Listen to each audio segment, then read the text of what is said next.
Добрый день, дорогие любители спорта, скажем, да. В эти дни с 17 по 21 марта в Якутске проходит четвертый съезд оленеводов Якутии. Ну, мероприятий, программа очень насыщенная. Ну, а сегодня для наших телезрителей мы показываем, да, игры оленеводов. Это, ну, настоящий праздник спорта, единения и северного духа. Сейчас на центральной трибуне идет награждение победителей и призеров соревнований по гонкам на оленях упряжках. Мы знаем, что смотрели гонки в прямом эфире, и чемпионом здесь стал молодой оленевод из Эвино-Батантайского улуса Павел Константинов. Показал он очень хороший результат среди всех 23 участников. Второе место занял оленевод из Нерюнгринского района Юрий Семенов. Вот он был на наших экранах. Ну а среди женщин тоже, да, прошли не менее захватывающие гонки на оленях упряжках. Чемпионкой стала Варвара Стручкова из Тампонского района. Всего в забеге женщин участвовали более 20 спортсменок, и именно Варвара Стручкова, да, в драматичном плотном финише опередила всех соперниц. Второе место у Людмилы Бурцевой из команды Кобяйского района. Это это означает первая команда. Ну а третье место у Варвары Колесовой, Эвино-Батантайский район.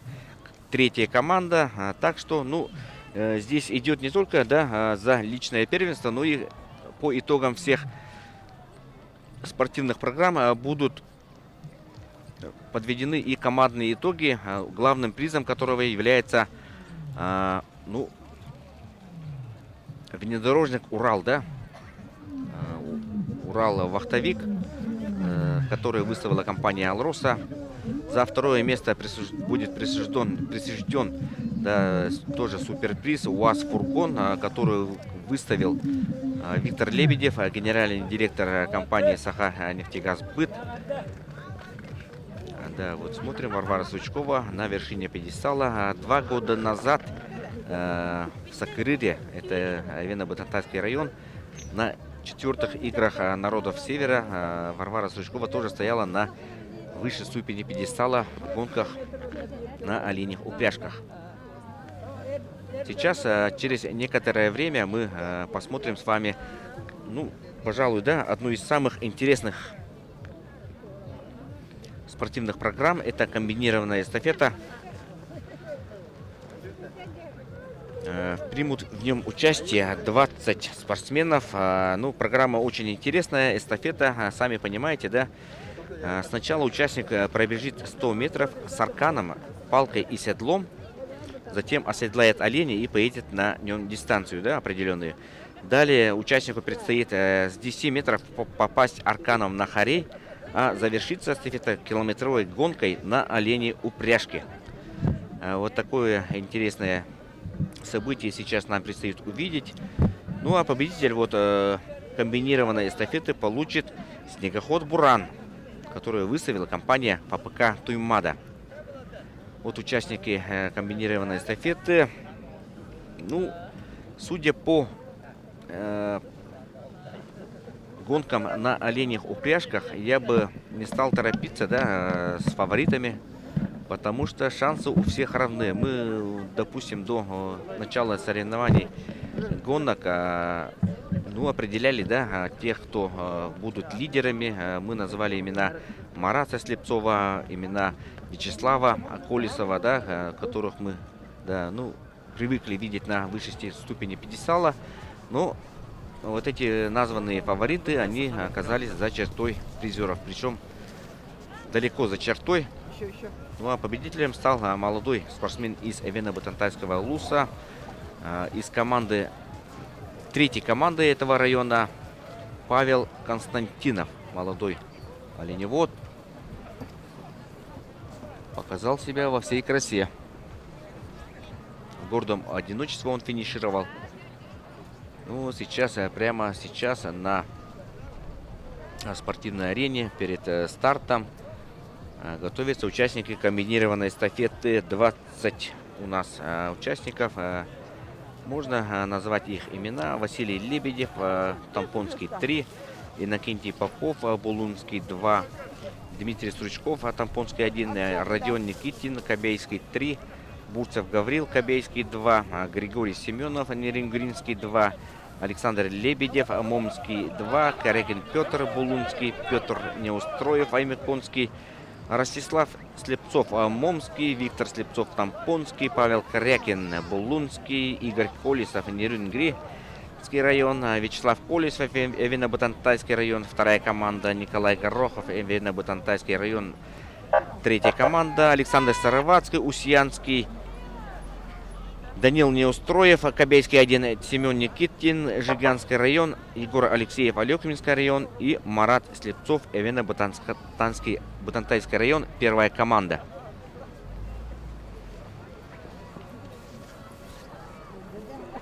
Да, ну сейчас идут, да, спортсмены готовятся тщательно. Очень, на самом деле, увлекательные, интересные соревнования здесь, мне кажется, да, не надо, ну, не стоит, да, если есть возможность, то нужно прийти на озеро Сайсары и воочию, да, увидеть все это действие.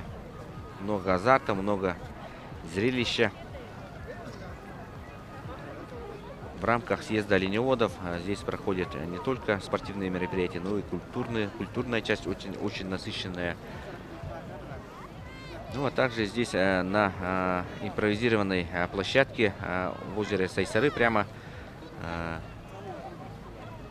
много палаток стоит, где северные районы выставили свои экспозиции. Можно, да, любому участнику здесь заглянуть в палатку, где тебя сытно угостят вкусными деликатесами северными. Так что очень здесь все интересно.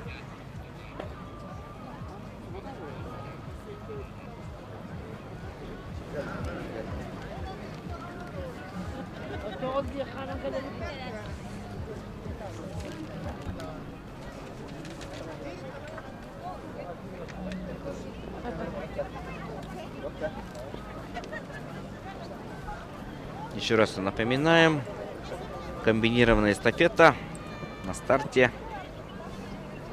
Участники, всего у нас 20 участников, ну, несколько этапов здесь у спортсменов. Сначала спортсмен пробежит 100 метров с арканом, палкой и седлом. Затем он оседлает оленя и поедет на нем определенную дистанцию. Далее предстоит с 10 метров попасть арканом на хорей. Дается участнику одна попытка. Если ошибается, он обратно, да, завертывает аркан, потом снова бросает. Вот так, да. Далее, и завершится эстафета километровой гонкой на оленей упряжке. Чемпиону достанется снегоход Буран от АПК Туймада.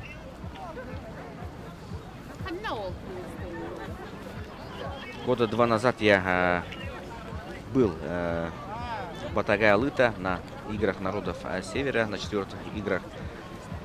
И я был очевидцем тоже, да, такой эстафеты. Тоже очень понравилось. Необычная, да. Много азарта, многое зависит не только от умения участников, мастерства, но и от удачи сопутствующей.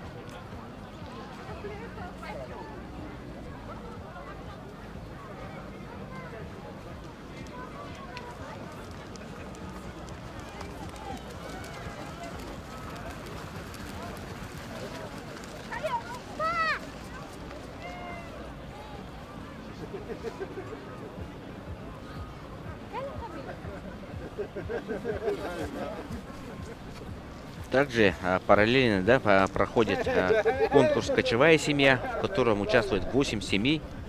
Ну, с детьми от 8 до 12 лет. Ну, первый этап у нас уже прошел. Это было гонки на оленях, учах называется. Чемпиону соревнований конкурса «Кочевая семья», победителю, достанутся 300 тысяч рублей. Это главный приз. А второму призеру 200 тысяч. Ну а третьим призером 100 тысяч рублей. 2 года назад на слете оленеводов звание чемпиона выиграла семья Юмшановых из Эвино-Батантайского улуса. Это было в 2022 году. В 2023 году Стручкова из Тампонского района, ну, Варвара Стручкова, да, сегодня мы ее видели. Она заняла первое место на гонках на оленях упряжках. Ну а в прошлом году чемпионом стали Соловьевы из Момского улуса.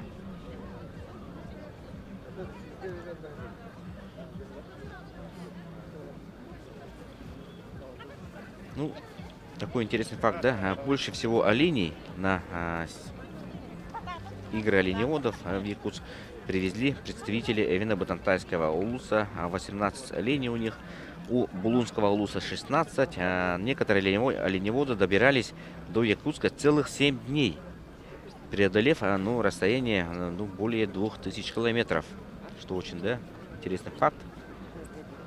Ну а делегация из Тикси, да, Булунского района, прибыла на самолете Почты России. Оленеводы из Кобяйского, Тампонского, Жиганского улусов прибыли ранее.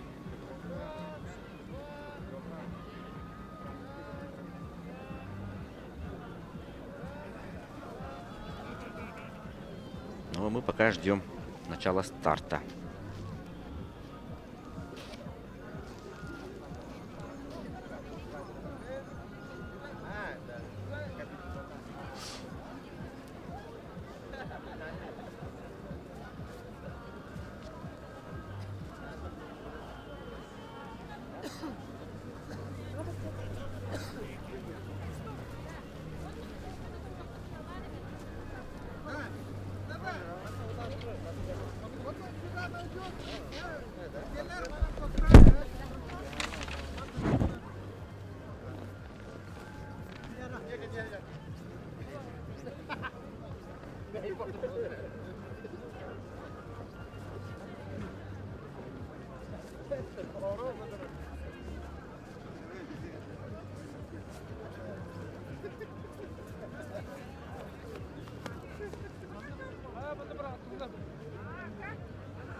Так, ну, давайте мы сейчас расскажем, да, ведь будем вести репортаж вместе с Людмилой Бурцевой. Людмила, добрый день. Добрый день. Да, ну, как вам праздник, как вам игры оленеводов? Так, наша команда приехала 15 марта. Мы привезли 3 команды и 1 кочевую семью. Ну, соревнование-то проходит уже спустя 8 лет, и мы очень были рады, что проводятся такие соревнования. И, конечно же, с большой радостью приехали сюда, чтобы увидеть, встречаться со своими земляками, сородичами уже столько-то лет спустя. Поэтому мы очень рады, встретились со своими старыми знакомыми, вот общаемся с оленеводами, да, с ветеранами нашими. И очень рады. И мы, конечно же, от лица оленеводов МУП Себян и оленеводов села Себян-Кёль Ламынкинского наследия Кобяйского района мы выражаем благодарность всем организаторам этого мероприятия, что они провели и создали для нас вот такое мероприятие. Да? Мы очень рады. Ну, а вы сами участвовали в таких соревнованиях? Мы, конечно, раньше мы несколько раз участвовали, выигрывали, да, призовые места занимали. Но сегодня я заняла вот среди женщин 2-е место. В гонках на оленях упряжках. В гонках на да? оленях упряжках. Ну, поздравляем. Ну, это для вас, вы хотели, наверное, первое, да, или все-таки? Ну, я могла бы занять первое место, но все-таки молодежь, вот Варвара Сточкова, которая выиграла, чуть-чуть выиграла меня, да, но она, конечно же, мастер спорта международного класса, и она оленеводка. Ну, Истанбульского, я да? очень рада, что она выиграла. Ну, я человек с возрастом, но я рада, что заняла второе место. И, конечно же, рада за всех, что кто занял третье место. Вот за Авена Бутантай тоже я рада, что они заняли. Ну, молодцы они. Да, финиш был очень плотный. Да, да, да. Да, там невозможно было определить точного победителя, да. Ага. Как вообще прошла гонка? Мне очень интересно, да, слышать от самой участницы, да, как старт приняли, дистанция, как трасса проложена, все. Нам очень Да, интересно. ну насчет организации, ну волонтеры, но все-таки раньше более-менее организованно было. Но сейчас вот, ну мы это понимаем, что сейчас в такое время вот провели и как-то быстренько все организовали, но тем не менее все-таки трасса нормальная, ну скользко, конечно, но снега нету, снега мало. Но я вот пример, я всегда вот участвую в своих гонках, вот у себя, да, дома, да, участвую в гонках. И вот нынче привезла молодых. Моя дочка маленькая и невестка участвует, вот. И вот как бы я подтягивала их, чтобы на гонку. Ну, гонка удалась, конечно же, трасса тяжелая, скользкая, без снега. Ну, олени шли, молодцы. Свои олени были? Свои олени. Мы привезли 24 спортивных оленей на 3 команды. Вот сейчас ждем старты комбинированной эстафеты, где будут участвовать мои молодые оленеводы. Я сама директор МУФ Себян, и как бы вот поддержать своих молодых оленеводов вот привезла вот 3 команды. Ну, в гонках на оленях упряжках, да, что важно? Ну, сила, быстрота, резвость оленя или умение все-таки вот? Здесь важно, конечно же, зависит в первую очередь от оленя. Потому что подбирают, как бы тренируют этих спортивных вот, ездовых оленей. Да? И, конечно же, мастерство гонщика. От этого тоже зависит. Если мастерство, техника гонщика соответствует к оленям, то всегда человек занимает призовые места. Ну, сегодня, видимо, собралось очень много людей, да? А они как-то олени мешают или нет? Да, это они как-то все ходят свободно, там, вольготно. Ну, это понятно, что они давно не видели Да, оленях, да, и поэтому всем интересно. Многие, наверное, впервые видят, да? да? Некоторые даже впервые, вот дети маленькие, да, впервые, я вот спрашивала. Но в будущем вот хотелось бы, чтобы организация была получше. Да. Ага. Чтобы и гонщикам, и оленям было удобно. Так, ну, сейчас мы с вами увидим, да, состоится комбинированная эстафета. Ваша команда тоже участвует. Да, все участвуют, мои молодые оленеводы. Ну, все что участвуют. важно в комбинированной эстафете? Там 4 этапа, насколько я знаю, да? 4 этапа. Да, самый сложный этап. Самый сложный, ну, это зависит от оленей и от оленевода, самого оленевода. Настройка оленевода. И как бы все-таки, если человек настраивается на победу, человек всегда все-таки чего-то добивается. И от настроя оленя, от самого оленевода. Это очень интересная эстафета. Мы у себя на родине эту эстафету в каждом слете проводим. Так что мои оленеводы уже как бы они знают. Рассчитываете на победу? Очень рассчитываю. Ага, очень рассчитываю. Ну, кого вы бы назвали, ну, фаворитом, наверное? Ну, фаворитом, я очень рада, что оказывается нынче много молодых оленеводов со всех улусов. С Авена-Бутантая, с Тополинского района, с Момского района. И радует нас, что все-таки у нас преемственность есть. Молодое поколение будет все-таки у нас принимать эстафету. И у нас тоже молодые оленеводы впервые вот поступают, поэтому вся молодежь Арктики, по-моему, лучшая молодежь Арктики сегодня будут выступать и показывать, кого лучше. Комбинированная эстафета. Сейчас увидим, там 4 этапа. Ну, мы рассказывали, да, вам об этапах соревнований. В начале участник пробежит 100 метров с арканом, палкой и седлом, да? Мгм. Затем оседлает оленя и поедет на нем дистанцию, да, определим. Сколько там дистанция составляет? По-моему, верхом на Учахе на 1 километр. Далее участнику предстоит с 10 метров упасть арканом на хорей. Да. Ну, там одно попадание же Одно нужно, попадание. да? Если не попал, то теряешь Будет. очень много времени. Да, конечно. Ну, вот это, я и говорю от настройки, от настойчивости и от тренированности оленевода Да. будет зависеть. В командном, да, в первенстве Мгм. тут очень хороший приз, да, вообще призы. Ага. И Урал, да, Урал Да, вахтовик, Да, Алла Росу. такой очень солидный приз. Мгм. Ну, я знаю, до себя на Кёле добираться очень-очень сложно. Именно вот Урал вахтовик, наверное, да, самый такой. Да, нужны. Поэтому я тоже буду болеть за вас, Ой, за вашу спасибо. команду. Вам, Ага. как говорится, нужнее, наверное, да? Ага, нам нужнее, конечно. Ага. За второе место УАЗ «Фермер», который Ага. выставил Виктор Лебедев. Да. Хорошо. Ну, Ага. такие призы очень хорошие. Призы, да.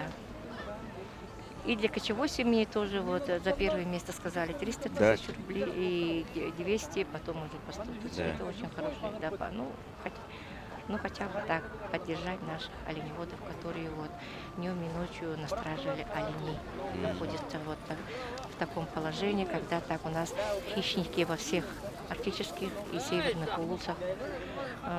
Мы представляем горно-таежную зону село Сибянкуль. Ну, наши соседи это видно Бутантасские, но у нас есть, прошел, да, и все вопросы, проблемы у всех почти одинаковые мы ставили. Какие именно? Ну, вот борьба с хищником, зарплата, вот, повышение зарплаты нашим и социальные условия нашим оленеводам, улучшение. Ну, резолюцию вчера приняли На съезде, да? на съезде, да, ну, нормально, будем работать.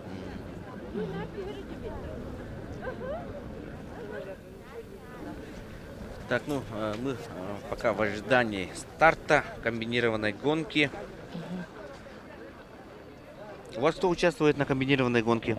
Так, у нас в комбинированной гонке участвуют молодые оленеводы. Так, Кривошапкин Николай, Неустроев Данил, Никитин Родион, Бурцев Гаврил. 4 участника, да? 4 участника. Мгм.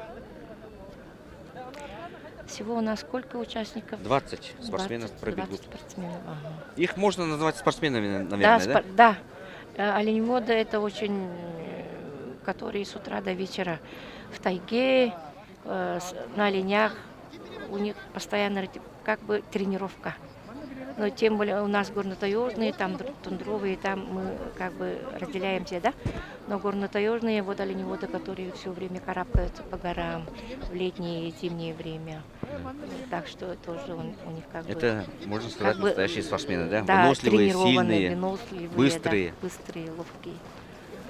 Ну, сегодня фортуна, в какую сторону, для кого фортуна улыбнется, это покажет соревнования.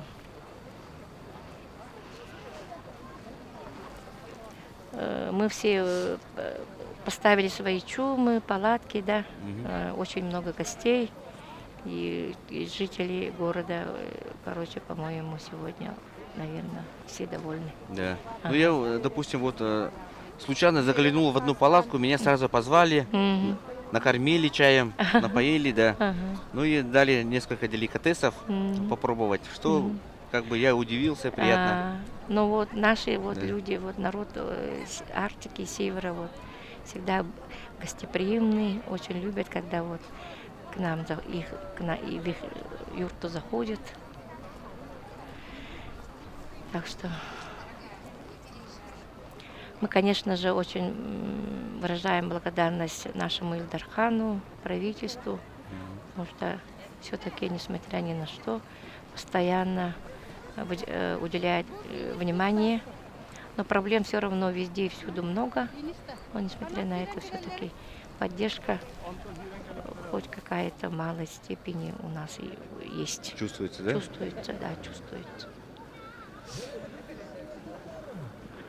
Я 2 года назад был на 4-х играх народов Севера. Мгм. Батагай-Алыта тоже. Ну, Да. можно Там сказать, очень влюбился в организованно эти игры. обычно проводят, Да. я знаю. Мгм. Через 2 года игры примут Жиганский район. М, 5-е м. игры пройдут в Пятый, Жиганском районе. Но Но- Вено-Батантайские очень спортивные, очень азартные там оленеводы. Мы их знаем, это наши соседи, родственники, да? Молодцы. Они очень хорошо организовывают вот такие северные традиционные праздники. А оленей у вас как добирались?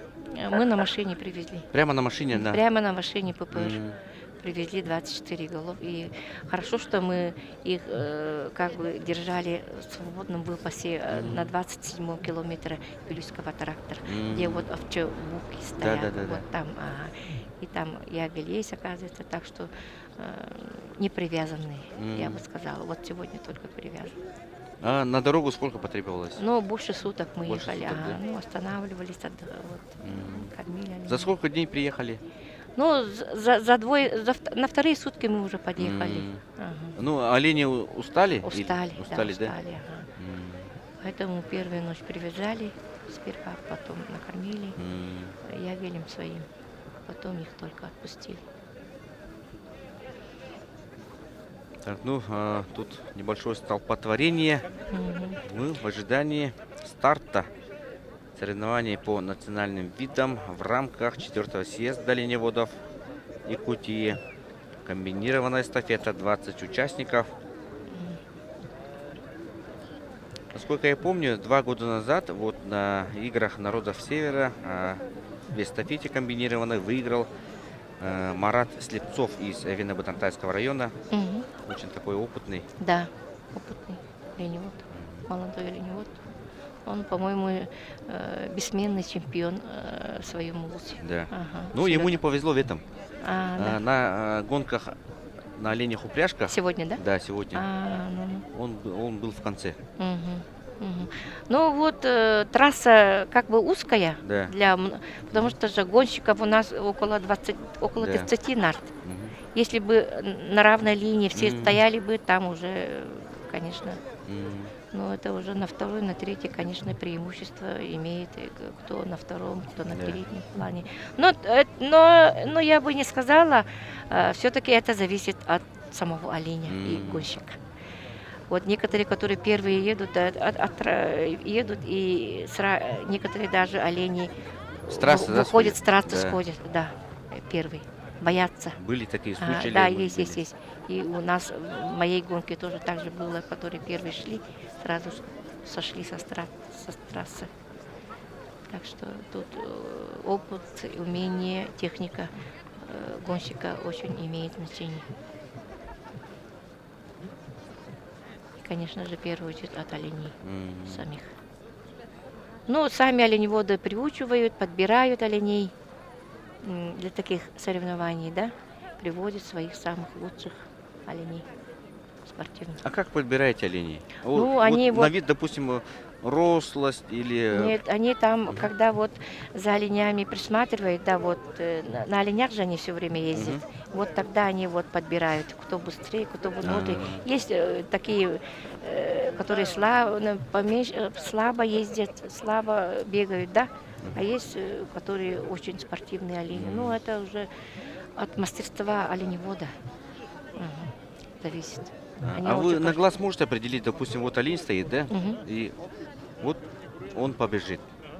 Или как? Да, ну, по экстерьерным данным можно тоже подбирают некоторые.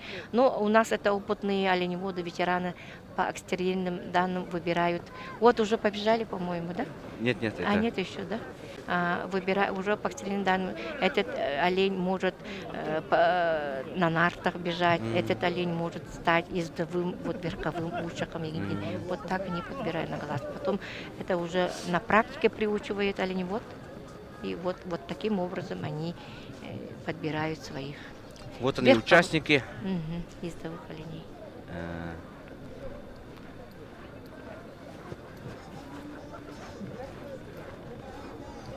Ну, сейчас буквально через несколько минут начнется старт.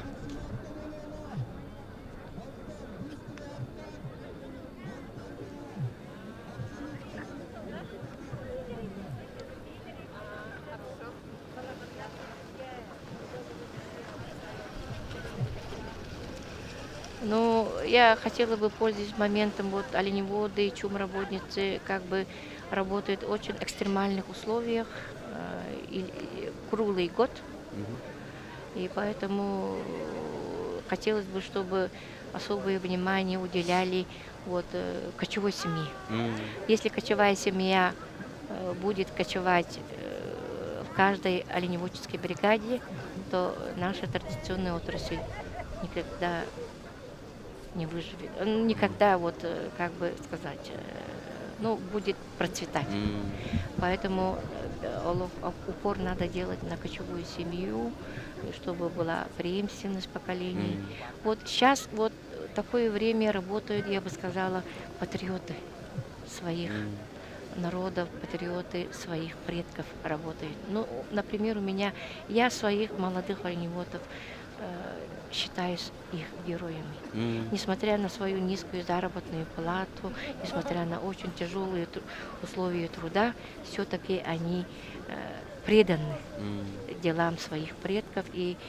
любят своих оленей, потому что они с малых лет своими дедушками, родителями кочевали, поэтому они никак не могут расстаться. Но некоторые, большинство ушли, Мгм. остались самые преданные, М, очень преданные такие оленеводы. А некоторые-то ушли, вот, ушли в промышленность, кто-то добровольно подписав контракт, даже поехали На СВО. на СВО, да. Есть у нас такие оленеводы. И поэтому я вот оленеводы тоже это такой труд. Не всякий не может работать оленеводом. М, Это с малых лет уже прививается любовь к оленям, любовь к природе, любовь к своим традициям, культуре, быту. Поэтому вот это, я бы сказала, это оленевод и чумработница, вот и кочевые семьи, это очень уникальные люди, которые умеют все. Да. И которые они могут выжить во всех, вот, ну, в трудных ситуациях, выйти из любой трудной ситуации. И поэтому я очень горда, что у меня есть такие молодые оленеводы. М, Сегодня. Вот они сегодня увидели очень много молодых своих таких сверстников, м, и они сейчас уже, наверное, будут, мне кажется, настраиваться уже на хорошую плодотворную работу, на приумножение, на процветание оленей, и чтобы в дальнейшем тоже вот принять участие. Вот они очень сейчас вот знакомятся, да, молодыми. Я их знакомлю вот с момскими, Савино-Бутантасские, они уже знают, но с момские есть, там еще тополинские свои, вот эти аймеконские, вот соседи. Так что это очень хорошо, когда вот общаются со своими такими же сверстниками и оленеводами. А сколько у вас в родовой общине оленей? Ну, в нашем хозяйстве нынче тяжелая ситуация, нападки хищников очень много было осенью, поэтому мы по осеннему, на 1 января мы, короче, пересчитали 2614 голов оленей, да. Ну, дигна традициям северников, Арктики, мы не должны поголовье говорить. Ага, это как бы в секрете должно. Но учет все время вот требует у нас Минсельхоз. Но община тоже у нас, ну, поголовье у нас, я бы сказала, округленно около 6 тысяч у нас в селе Себянка. Только в Кобяйском улусе, только в селе Себянк-Кёлере мы держим оленей, занимаемся оленеводством. Ага, только в этом. И самое главное, вот село Себянк-Кёле сохранены вот венский язык, культура, обычаи, традиции. Они очень только в этом наследии говорят на своем родном языке, от мала до велика на венском. Не только вот здесь, в республике, мне кажется, даже вот наши вот виноведы, наши вот ветераны культуры, да, говорят, что как бы знание вот венского и ведение венского языка села Себянка, да, как бы номер 1 в мире. не только в России, а в мире. Да. Я знаю, из Себянколя родом известный спортсмен, прыгун Да, да, да. Кривошапкин Василий. Сергей. Сергей, Да. Сергей. Ага. Это наш первый рекордсмен Да. республики. Ага. Он сейчас работает в министерстве, да? Да. Чрезвычайных Да, да, да. ситуаций. Да, мы гордимся им. И наша молодежь тоже вот гордится и, конечно, по его стопам. Но он является как бы потомком потомственных оленеводов. Мгм. Поэтому Да, очень много людей собралось. мгм. Видим, несколько сотен, а то и тысяч, наверное. И сейчас, через несколько минут, начнется долгожданная комбинированная эстафета.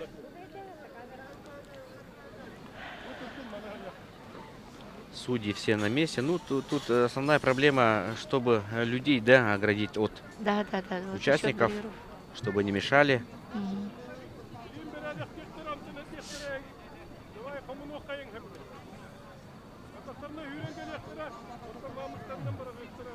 Так, момент старта Мгм. приближается. Ой, спортсмены все волнуются, наверное, ли Да. Мгм. Ну и чемпиону здесь достанется снегоход «Буран», Мгм. который выставила компания ФАБК Да. Туймада. М. Ну, все, кто с Арктики, кто с северных улиц, очень, как бы, ну, я в Моске, вот с Улахан-Чистая, да, привезли очень много оленей, и вот община Худи-Харычи, молодцы, да, у них тоже дорога тяжелая. Мы осенью ездили к ним по проекту вот, Министерства сельского хозяйства. Возглавлял у нас это Прокопий Романович, замминистра. И как бы мы были вот в общении, мы видели, тоже у них очень тяжелая дорога, как и у нас. Да. Мгм. А летом к вам как добираются? Летом только воздушным путем. Только воздушным, да? Наземным уже все закрывается. Вот поэтому, когда зимний, где мы стараемся вывести все продукты, Да. все вот годичные вот до открытия зимника, все потребности промышленные, да, которые Кстати, да. из Себянколя я знаю тоже вашего земляка, известного блогера Афанасия Слепцова, Да, это Венлайф, наш, АПО. да. Ага. Но он нынче бывал у нас в стадии, но он тоже старается рекламировать Да. своих земляков везде и всюду, ну молодец. Вот И- через его передачи, там сюжеты, я вот Мгм. Мгм. знаком с вашим А. бытом. Да. И мой этот Иннокентий тоже, который вот тоже называется Далдаке, ветеран да. оленеводства, Далдаке, это мой муж. Да? Да, это мой муж. А. Он здесь.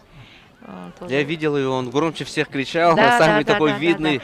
Все Ну, внимание на него я заняла было. второе место, он меня поругал, конечно. Ага. За Почему-то. второе место поругал. Да, за второе место. Ну, так хорошо финиш. А я все время думала о своих девчонок молодых. Ага, да. Ну, Как же они там за моей спиной... ну, чтобы они за мной шли, чтобы они не отстали. Мгм. Ну, правильно, он мой тренер с первых дней нашей жизни. Он меня научил ездить на оленях, на гонках. Он вообще меня страшно тренировал, когда молодые годы. Да. Ну, я несколько раз была чемпионкой села Себянкуль.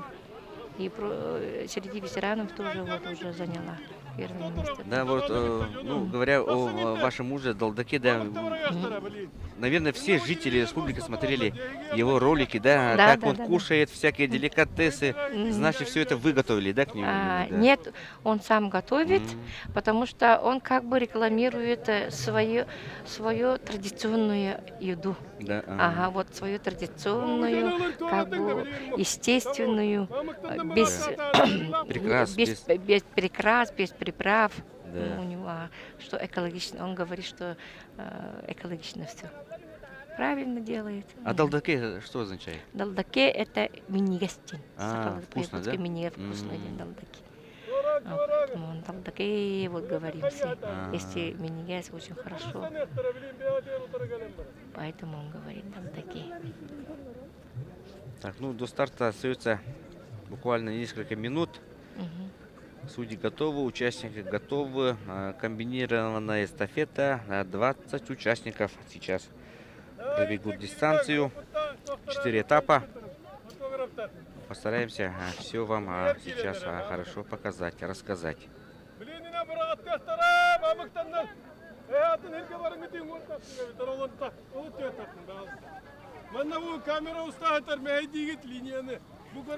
Это наш специалист Иннокентий Михайлович. Министерства сельского хозяйства, руководитель департамента традиционных отраслей. Ну, конечно же, вот спустя много лет проводятся такие соревнования. Всем интересно, всем хочется увидеть близко Да. оленей, поэтому.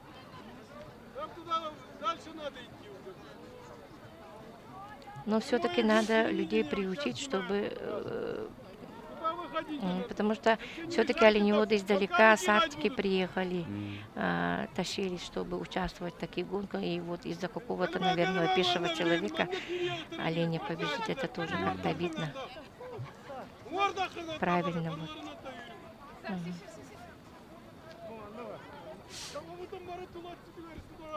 Ну, напоминаем, что на озере Сайсары проходят игры оленеводов в рамках 4-го съезда оленеводов Республики Саха-Якутия. Ну, здесь не только, да, спортивная часть, рядом там на центральной площадке проходят различные конкурсы, много палаток стоит, есть и в продаже, да, различные сувениры, есть, всякая утварь, да? Да, утварь, ага. Ну, там заготовки, все, лапки привезли на продажу и даже продукции. Все там есть. Так что еще не поздно, дорогие жители и гости столицы, можете потихонечку подойти на озеро Сайсары, священное озеро города Якутска.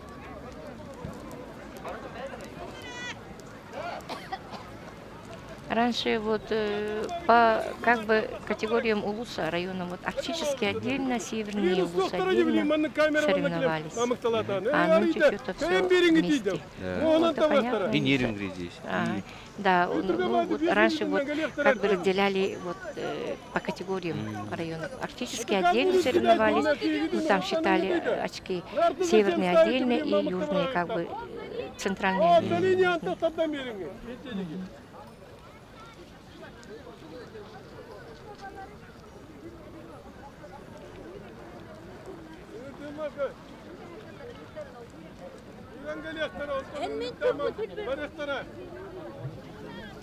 Всего 20 спортсменов пробегут. Здесь и представители Тампонского, Булунского, Кобейского, Нерингринского районов, Момского, Вено-Бытантайского, Булунского районов, Аймерконского, Жиганского, Устьянского, Алекминского. По-моему, все здесь молодые Да. оленеводы. Хорошо, но радует то, что у всех есть молодые беременники. Да, молодцы.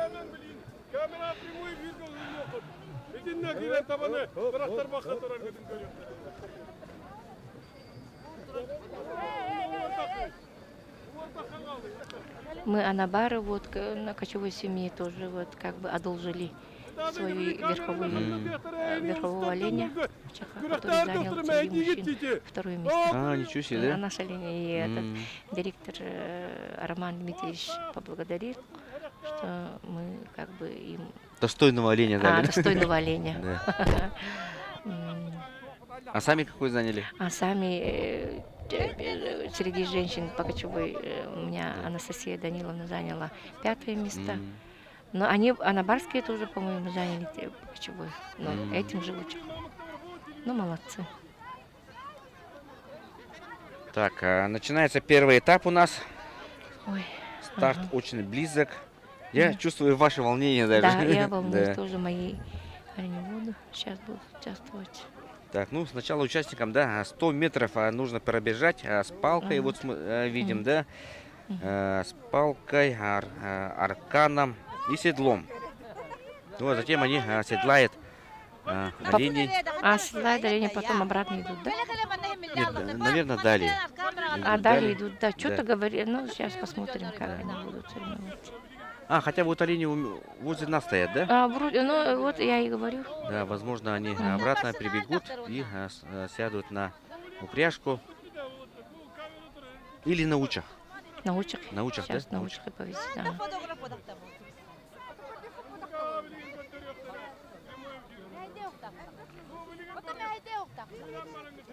Очень много людей, все с фотоаппаратами, с телефонами, Да, да, хотят да. запечатлеть этот момент. Мгм.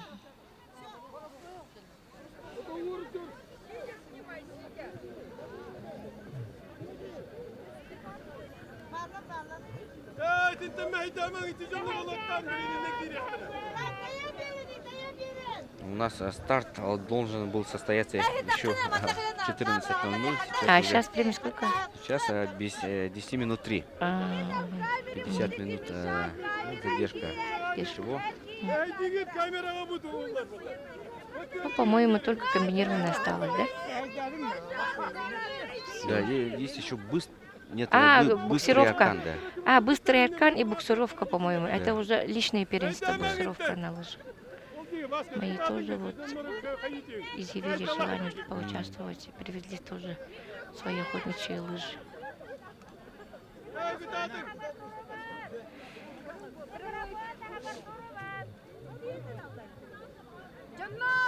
Итак, судьи начинают уже давать последние наставления.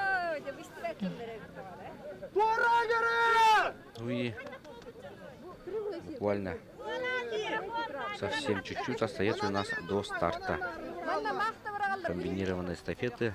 20 участников. Ну тут я видел, да, комбинированную эстафету 2 года назад. Тут не совсем важна здесь прямо кто быстро пробежит, да. Здесь главное вот пробежать. Попадание. Попадание на хорей. Да. Очень Это важно. самое важное. Да. Бывает, спортсмен прибегает первым, а потом 2-3 раза промахивается и Ой, да, остается да, да, да, на да. последнем Мгм. месте. Ну, сейчас будет зависеть от мастерства Да. оленевода, от настройки. Ага.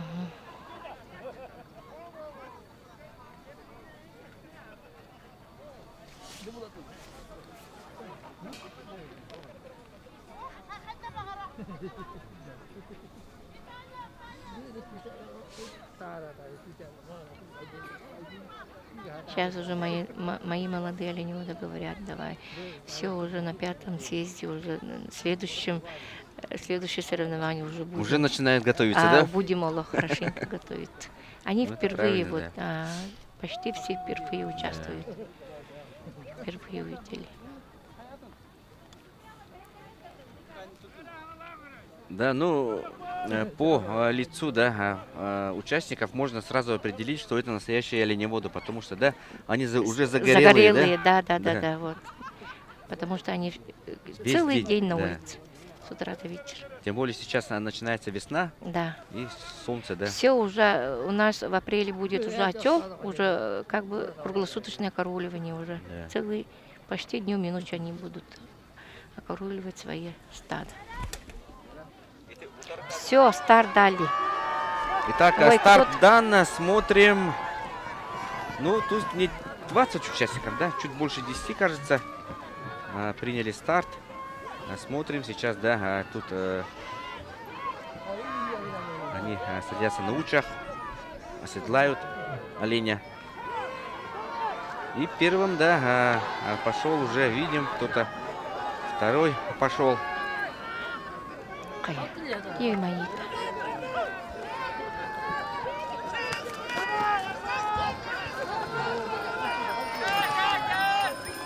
Да, и Это кто крут? это 48 номер Петр Корякин, Булунский.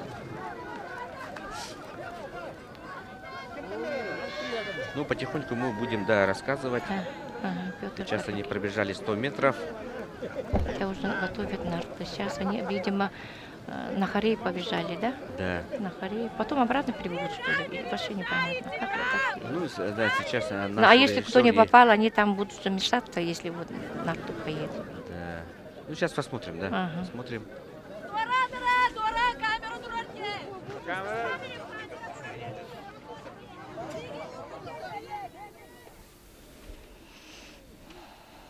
общий план. Тут не совсем ничего не понятно. Мгм. Хотелось бы, да, все-таки на спортсменов посмотреть.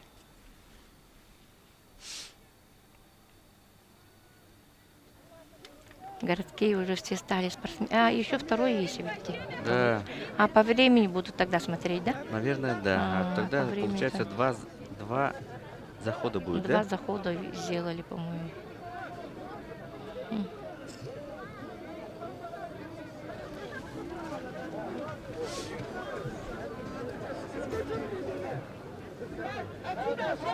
Но, тем не менее, сейчас где-то идет гонка ожесточайшая.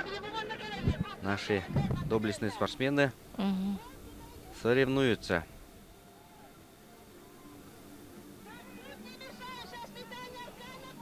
Это прямая трансляция у нас, Да, это прямая тогда все, трансляция. все сидят, смотрят, Да. каждый болеет, наверное, за свою команду. Ой, это Вот он, Далдакей Далдакей, Иннокентий ваш Дмитриевич. Командует кем-то, Но он да? спортсмен, он уже ветеран, как бы, Да. слета оленеводов республиканских. А, Да, вот, Вот на уже. Учахе. Мгм. Ну, идет такая плотная борьба, да? И Да, видим, да, что да. один, да, уже начинает Это приближаться уже к они как бы поймали, да? Или как? Еще Хареи еще не бросали, Хари да? еще не бросали, мне кажется, А, да. да? Все-таки Хари еще не А, бросали. сейчас будут бросать, Да. да?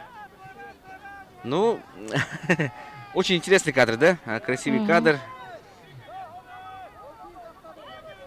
Да, сейчас посмотрим. Какие номера? Да, Первый номер искать. 45, мне кажется, пока лидирует. Это у нас это Александр Лебедев из МОМы. Есть еще Ага. лидер, номер. Ну, тут и перекрыли немного, да?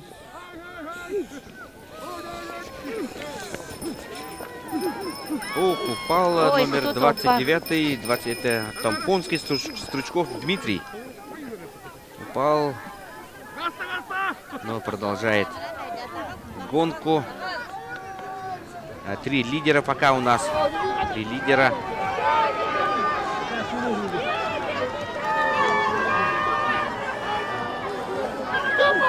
Да, сейчас следующий этап состоится.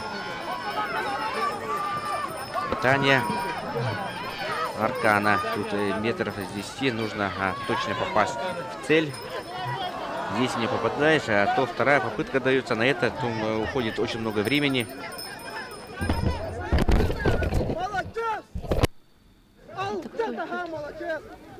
Это, ну, Людмила, ваши 25 номер и 23. А также, сейчас я вам скажу, и 21. Они здесь стартовали, по-моему, нет. Здесь, да? Еще нет, кажется, да? Нет, 23 есть, Гаврил Бурцев, вон стоит. А, А это не ваш сын? это мой младший сын. А, да? Он бригадир Ничего себе. Оленеводской бригады. И попал. Попал он, я краем глаза посмотрел, Гаврил Бурцев попал и побежал первым на третий этап. Он у меня бригадир Оленеводской бригады. У них тоже своя община, Хендел. Потом председателем является отец Иннокентий Дмитриевич.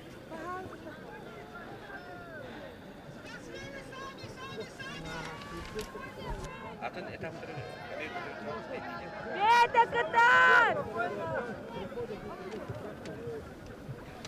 Давай, блин, давай!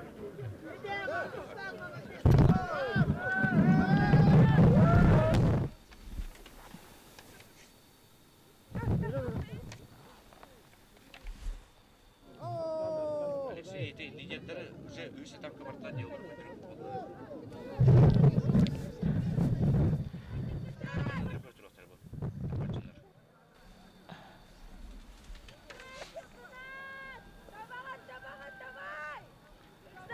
Так, ну, видим, что некоторые много раз, да, попытки сделали, не попадает, а Палкой. Ну, это как бы туин называется, да? Это Что? туин. Ага. Палка это очень как бы самое нужное М, снаряжение для оленевода. Без палки никак. м. И на лучах, и на пряжках, и везде, и всюду. Это палка всегда сдерживает оленевод.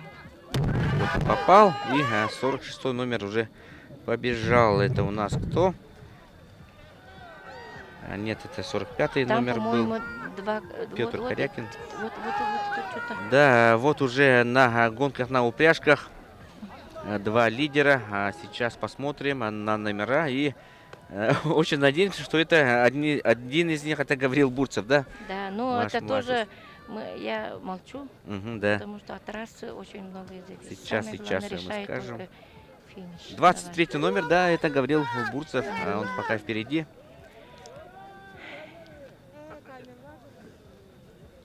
Людмила рядом со мной сидит и очень волнуется. да. Конечно, конечно, я болею за всех. Да. Конечно, за сына. А на втором месте сейчас, да, мы Да. попытаемся посмотреть 36 номер, да? Да, 36 номер это у нас Василий Лебедев, да, там Понский и два лидера, Гаврил Бурцев и Василий Лебедев. Ой, Василий Гаврил Бурцев где отстал? Нет, Гаврил Бурцев, он впереди идет 23 номер. Это, Нерюнгринцы, по-моему, да? да, Молодой. судя по одежде, это По одежде. И 81 по нартам. номер. По нартам у них вообще Да, Григорий другие Семенов. нарты. Олимпийские очень. А вы по нартам даже? По нартам мы да. сразу отвечаем. Я стараюсь по номерам, а вы Ага. по нартам, По да, нартам, узнаете ну, по- участников, что Мгм. очень, да, интересно и похвально.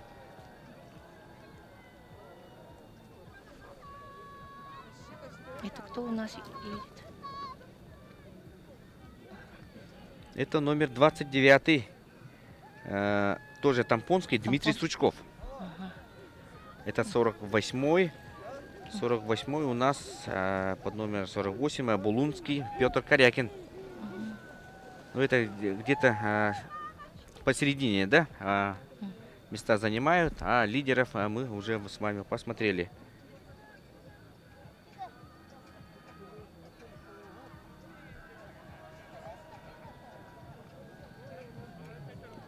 В гонках на оленю упряжках среди женщин тоже моя дочка младшая участвовала. И моя невестка. М, Она невестка моя чумработница, оленеводческая бригада номер 8. Ну, молодцы, когда вот молодые. Да, всё-таки, конечно. Ага, у нас работает, держит оленеводство. Так, ну, насколько я понимаю, да, гонка на оленях упряжках, это был 4-й последний этап, да? Четыре 4 же этапа, да? 4 этапа. Там сколько, на сколько метров сказано было? На 5 километров, да? Ну, тут непонятно, да, Нет, тут не не написано, написано, но Мгм, постараемся сейчас узнать. мгм. В общем, у нас было два лидера. Гаврил Бурцев и Василий Лебедев из Тампонского района. Они бежали первыми с солидным отрывом от остальных участников. Тут еще у нас второй заход готовится ведь. Или все? Нет, по-моему, Еще, по-моему, есть, да? Да, участники. Да, потому что вот одновременно 20 участников не могут, по-моему, могут, по-моему, принять ага. старт, да? Поэтому, ну, по времени буду, наверное, смотреть. Да. Но очень надеюсь, что у вашего сына Гаврила время хорошее, потому что он попал на Харей с первого, с первого с раза. Тучковым они вместе Да, едут, вместе. вместе уже. Да.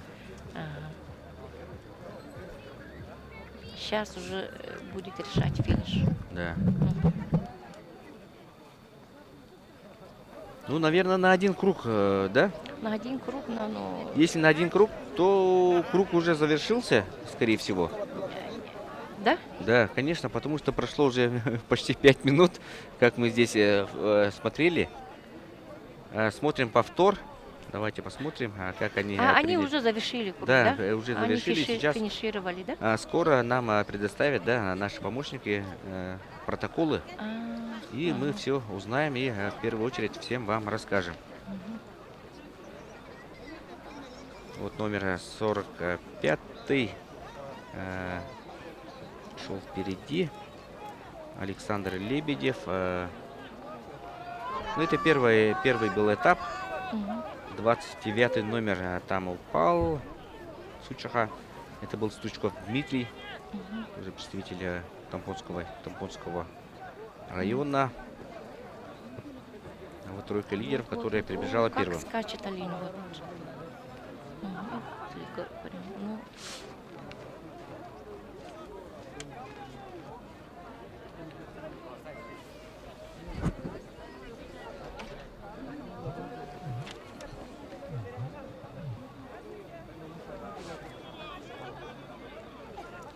это кто упал?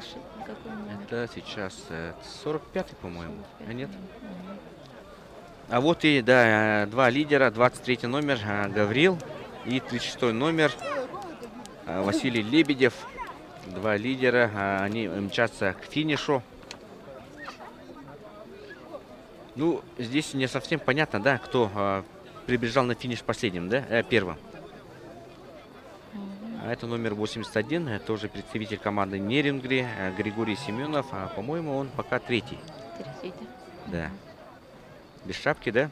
Ну, Ну, северные люди, да. они такие О, закаленные, да? Да, да, да. Это я могу, если так побегу, завтра могу прилечь.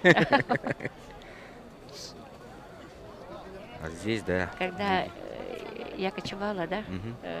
к нам приезжали вот с Кембриджского университета Мгм. профессор Мгм. Витебский, Мгм. да, Фирс Витебский. Мгм. К нам их привез наш земляк, этнограф, профессор, выходец из села Чепянкуль, Алексей Анатольевич Фонаев, знаете, он занимается, он этнограф, ученый. И вот когда они стадии были, я когда вот купала своих детей в палатке, они очень удивлялись. Купаете, мол, И, кстати, вот я немного собью, да? Вот второй забег у нас. второй забег. Второй забег. начинается. Здесь я вижу вот на переднем плане в оранжевой форме это Марат Слепцов. По мне, как один из фаворитов. Фаворитов, да. Да. Сейчас. Да, мои тоже здесь, наверное, молодые. Николай и Данил. Никитина Родиона. Так что будут, наверное, суммировать по времени, да? Мгм. Первый и второй забег, они по времени посмотрят и определят победителей. Ну а пока мы ждем, да, результатов первого забега. Волнительно ждем. Вот он, Марат Слепцов, Мгм. многократный чемпион. Да, Эвина вот такая. Он бессменный, как бы. Его еще никто там не победил. Да. Ага, он лидер. Но своего. тут многое зависит от да, Харея. Да, Харея от оленей. Ну, у него олени хорошие. Да. Ага, как я знаю. Молодцы, оленеводы.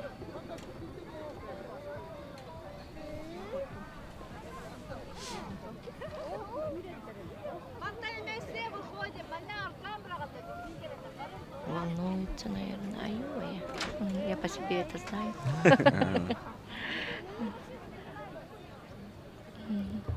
Да, тут мне подсказывают, что пока еще не начали, потому что слишком много людей Пошли, мешают, побежали. да. И все, начали. Мгм. Это у нас второй забег. Ну, посмотрим сейчас. Тут обязательная процедура с помощником, да. Нет, сами делают. Просто сами. оленя держат, А, лучше да, да. держится. И Но сейчас если этого не будут держать, они же двигаться будут. Вячеслав? Вот быстро, нет, как, вот, как ловко он оседлал. Марат Да. Слепцов побежал Ага. первым. Как Очень оседлал, ловко оседлал, да?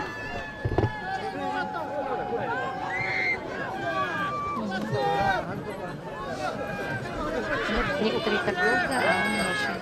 Да. Ух, тут уже О, падают.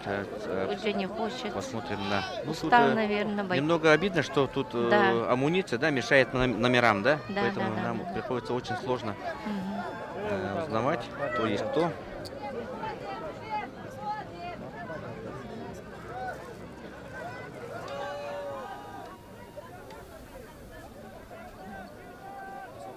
Так, ну, ждем, когда же наши операторы подхватят участников. А вот они, тройка лидеров, и тут вижу два представителя Марат. Вино-Батантайского улуса. Вдвоем На первом ведут гонку. то ли Марат, то ли Вячеслав Колесов, тоже по мне как один из лидеров. Мне кажется, Марат бежит. Да, Марат бежит, да? Мгм. А на третьем месте сейчас, если увидим его номер, то мы обязательно вам его скажем. Очень скользко. Да, В некоторых местах снега мало. там лед, да? Ага, Лед лежит. Есть гололед. Там с осторожностью вот проходит Да. этот трудный. Для тех, кто только что подключился на наш прямой эфир, то это проходит комбинированная гонка в рамках игр оленеводов 4-го съезда оленеводов Республики Саха-Якутия. Комбинированная эстафета, 20 участников, 2 забега. И это у нас второй этап. Научих.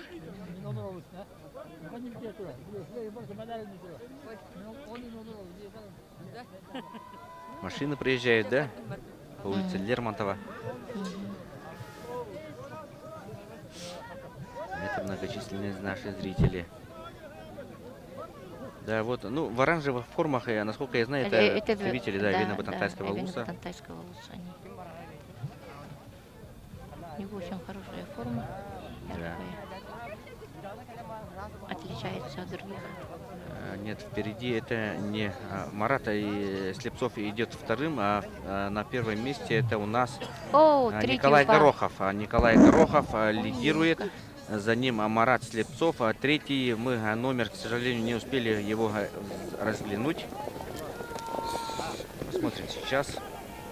Марат Вот, на Марат финише, да, доходит. Вот догоняет. Ага. Почти. Ой, а первый не хочет задать.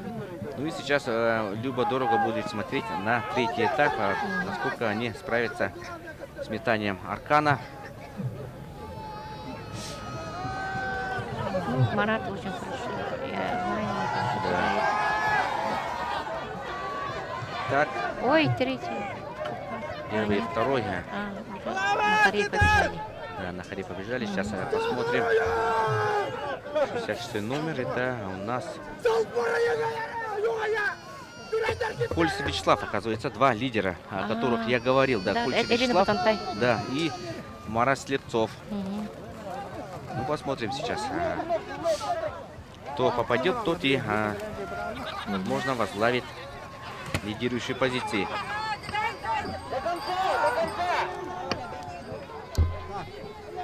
Так, первым начинает. Попал, да, попал. Это номер 66, Вячеслав Колесов. Вячеслав Колесов, да? Марат тоже попадает. попадает. Да, очень такие Да, молодцы. хорошие. Ну, сразу видно, уже натренированные. Мгм. Да, и вот побежали. Побежали. 66 номер и 63 на перегонки. Так что, наверное, мы победителя узнаем только по времени, да? По времени По только результату. знаем, да, поэтому огласку не дают, по-моему.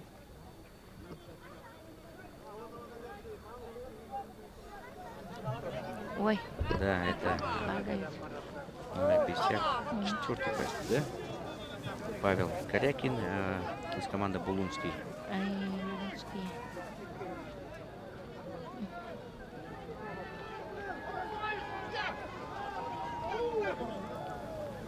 По-моему, олень бежит хорошо. Да.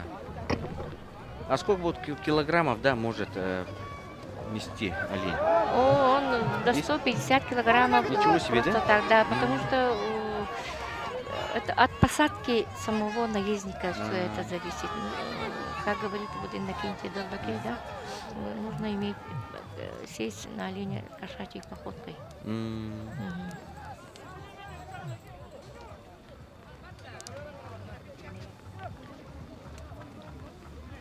Да, некоторые участники, да, до сих пор бросают. До сих пор стоят, да. Да, стоят. Номер 79, смотрим, это у нас Игорь Колесов, Нерюнгри, 21 номер. А теперь это мой, наверное. 21 номер, это Копейский, да, Данил Ой, Неустроев. Данил, давай. Ну, а вот наши лидеры. Они ли это, мне кажется, да, Вячеслав Колесов. На играх 2 года назад, играх народов Севера, он, если не ошибаюсь, он завоевал 2 снегохода, кажется, да. Нет, он много завоевал. Много завоевал, да? Он Да. много завоевал, да. Да. По-моему, в прошлом году 3 бурана. И позапрошлому он тоже 2, М. по-моему. Так что у него 5 буранов в счету. Это точно. Вот они финишируют, оказывается, самый финиш. Сейчас показали, я мельком посмотрел, и 63 номер, вот он, Вячеслав. Нет, все-таки Марат догнал, 66 номер это у нас. Нет, Вячеслав Колесов чемпион, и на втором месте Марат Слепцов. 2 представителя команды Вено-Батантайского района. И сейчас мы с замиранием сердца, да, ждем огласки результатов времени, да? Да. Так, а кто на 3-м месте? Это номер 32-й. Спартак! Тампонский Виктор Слепцов. Виктор Слепцов. Да, Виктор Слепцов на 2-м месте. Кто-то до сих пор сейчас, да? До сих пор бросают. Ну, здесь бывает и мои такое. Потому что после каждой попытки надо обратно, да? Да, обратно все. Игорь Колесов. Очень обидно бывает, когда Да. нет попадания. И уже Давай, Ася, катай! Сидовит фонари! Попал. я наконец-то попала. Наконец-то Это кто? попал. И соперник Ханна Сидовит! Ну, тут у нас идет командная борьба. Да, командная борьба. Поэтому Мгм. очень важно здесь биться до конца, до самого. Чтобы не получить штрафные очки. Да.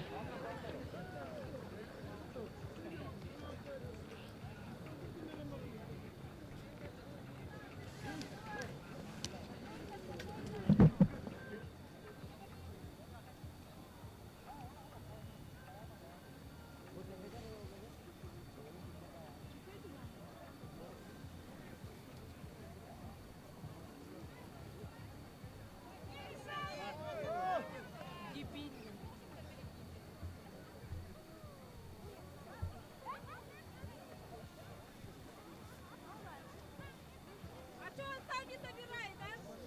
За него собрали маму, да это что такое?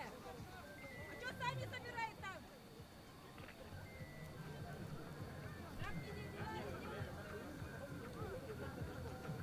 Это 4-й этап. Заезд на оленях упряжках. Но это далеко не лидеры. Мгм. Номер 21, да, если не ошибаюсь, это у нас Данил Неустроев, Копейский Да, это Луз. наш Что можете сказать о Даниле? Да. Он после армии, Мгм. семья кочует, мать, отец бригадир, М, мать чумработница. Ну, у Данила, я надеюсь, все впереди. Да. Такие соревнования. Он впервые на таких состязаниях. Так что он уже все будет настраиваться в будущем Да. и готовить своих спортивных оленей.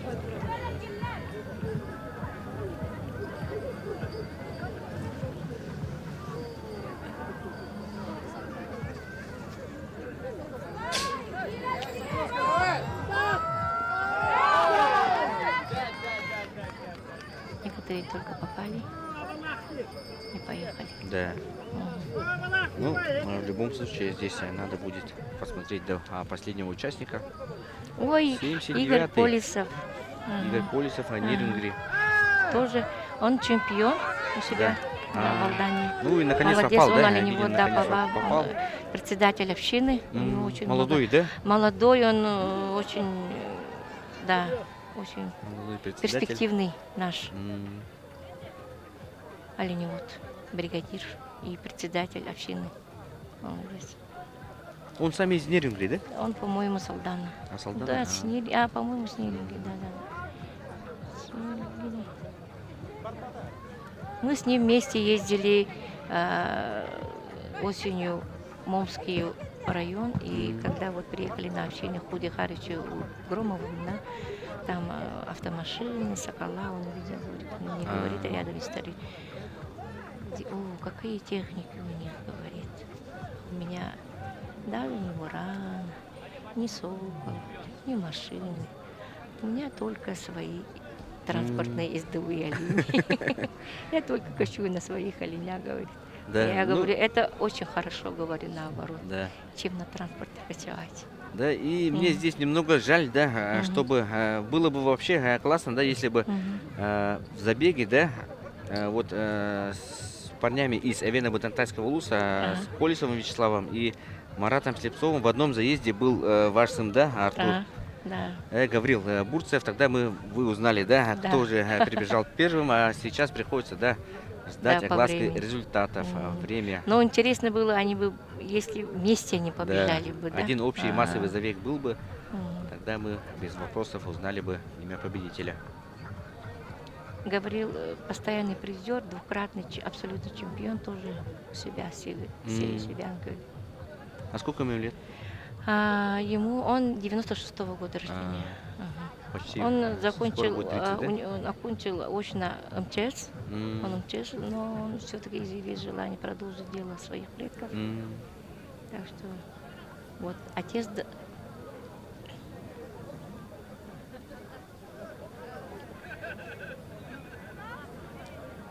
Да, тут, Отже, бывает. да, такое бывает. Мгм, Слетел с трассы мгм. другим путем. Но олень, видимо, устал, не хочет Да. побежать по трассе. Снега нет, гололед. Некоторые олени по снегу бегают. По рыхлому снегу, да? Ага, по рыхлому снегу. Ну, и именно такая трасса трудная. Ну, а для кого соревнования, а для многих, да, здесь такое, скажем так, ну, почти как проводы зимы, да, Ага. такой праздник весны. Мы видим, как горожане и гости столицы пришли вот на озеро Сайсары с детьми. Есть много пожилых людей, кто я Да. видел, они, ну, наверное, им тоже очень интересно. всё это. Интересно. Наверное, некоторые, вот, которые ветераны, вот, Да, на своих земляков приходят поболеть, посмотреть, увидеть. А некоторые впервые видят оленей. да. Особенно, наверное, кто из центральных районов республики. Да. Надо почаще проводить такие соревнования Да. для республики, чтобы узнавали жизнь и быт, традиции, культуры своих сородичей, да, земляков. Да. У каждого улуса разные обычаи, традиции. Даже мы вот по ведению оленеводства разделяемся на 4 группы: нагорно-таежная, тунровая, таежная и лесотунровая. М. Да, тут запутались. Все, уже эти олени не побегут. Там уже подмога нужна.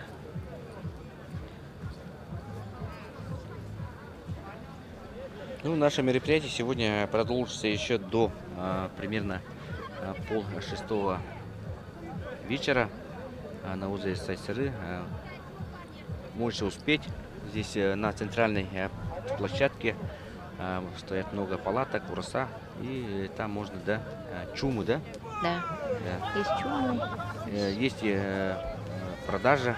Допустим, я лично приобрел несколько, ну, пару килограммов мяса свежего из Жиганского. Мгм. Будем сегодня попробовать свежий суп. Талдаки. Да. Далдаке, скажем потом. Ага, талдаки. Да, вот он, нерюнгринец. Игорь Колесов, 79 номер.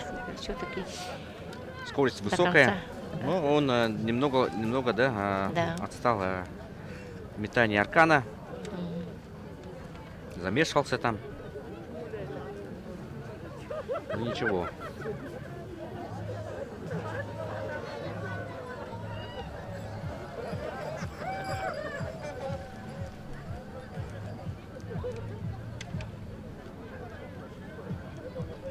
финишировал.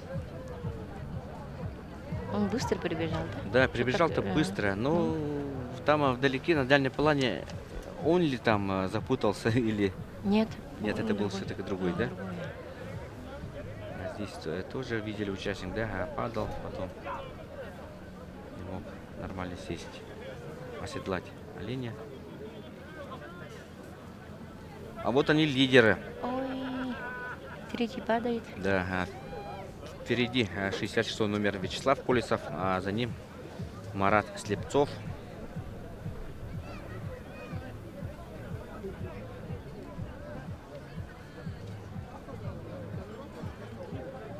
Вячеслав Колесов, он, насколько я, если не ошибаюсь, из родовой общины Кочевник. Да, да. У них руководитель Альберт Колесов, тоже передовой оленевод. Которого мы вчера избрали президентом Ассоциации оленеводов республики. Избрали президентом, да? Да, он Альберт. такой видный Ага, молодой человек, да, энергичный. ну, энергичный, молодец.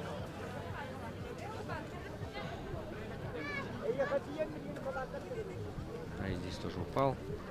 У нас очень большие надежды вот на Альберта Александровича, чтобы он будет защищать интересы наших оленеводов, чем работает на правительственном уровне. Так что, ну, он своим трудом доказал, Да. что уже имеет опыт развития и сохранения. Ну а рядом с нами, вот рядом с импровизированной студией, много желающих, да, кто хочет арканом, да, Да, на хорей. попробовать, да. Любой желающий может подойти там. Сейчас споры начнутся, наверное, попробовать.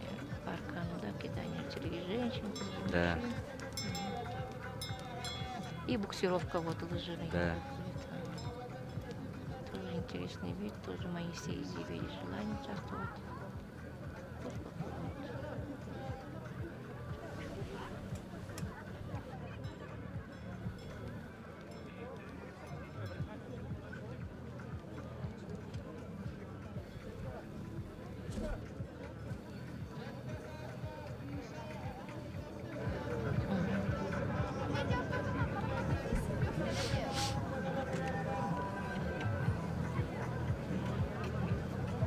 Неустроев Данил вот финиширует. Ага. 21 номер.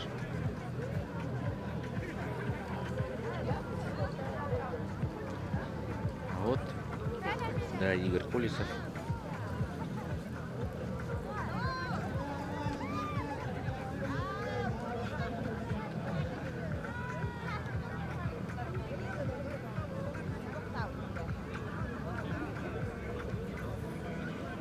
Так, и у нас небольшое затишье перед глазкой результатов. Так, с нетерпением ждем. Да, я тоже волнуюсь за Людмилу, за сына Гаврила. Хочется разделить с вами радость, да?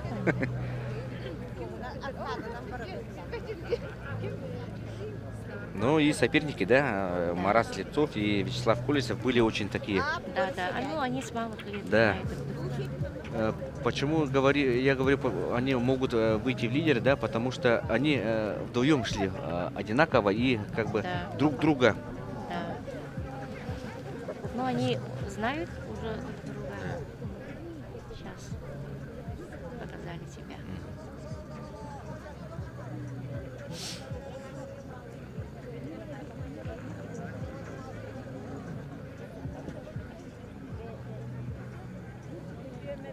При встрече Альберт Александрович он говорил, мы приехали за 3 призами. За Уралом, наверное, да, Ага, за командной Урал. победой. И я тоже сказала, мы тоже хотим Урал. Еще раз напоминаем, вот на соревнованиях по комбинированной эстафете главный приз это снегоход Буран.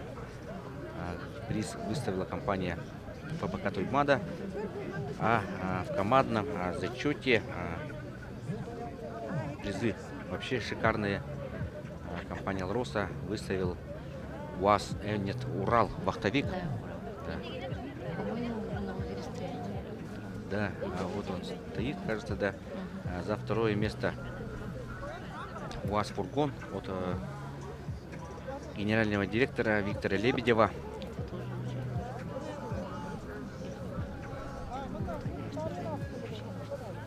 Вот картовая.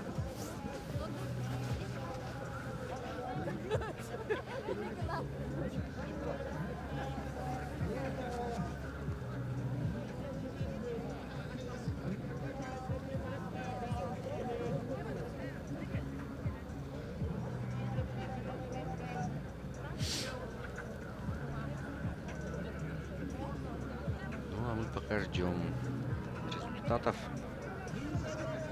Секретариат отработает, не покладая рук.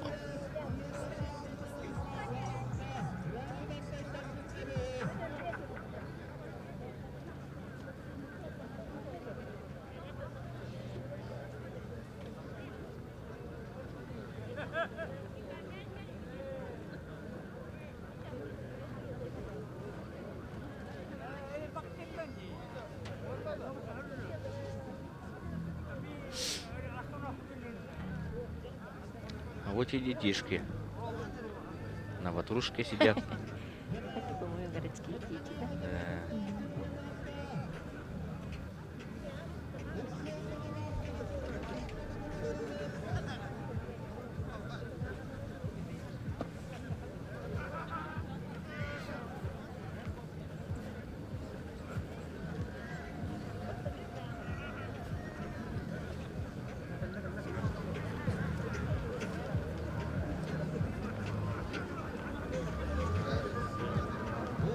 Фотографируются с оленями. Жители и гости столицы.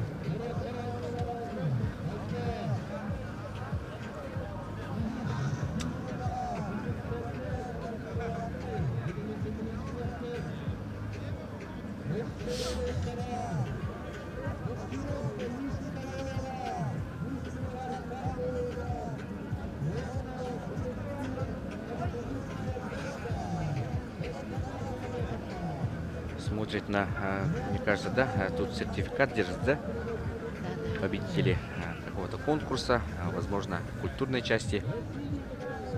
В рамках съезда оленеводов проходят не только, да, спортивные игры, состязания, но и различные конкурсы культурной части.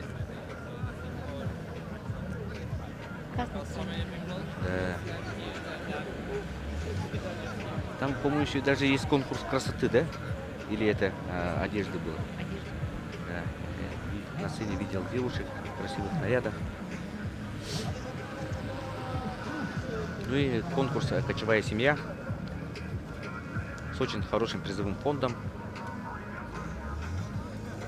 Победителю 300 тысяч рублей, за второе место 200 тысяч и бронзовым призером 100 тысяч рублей.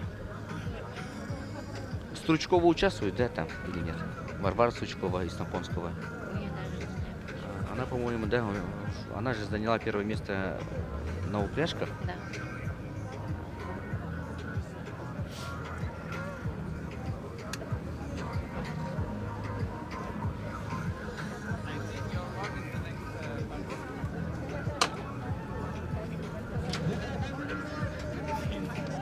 Coming close to them and that's what she will be like.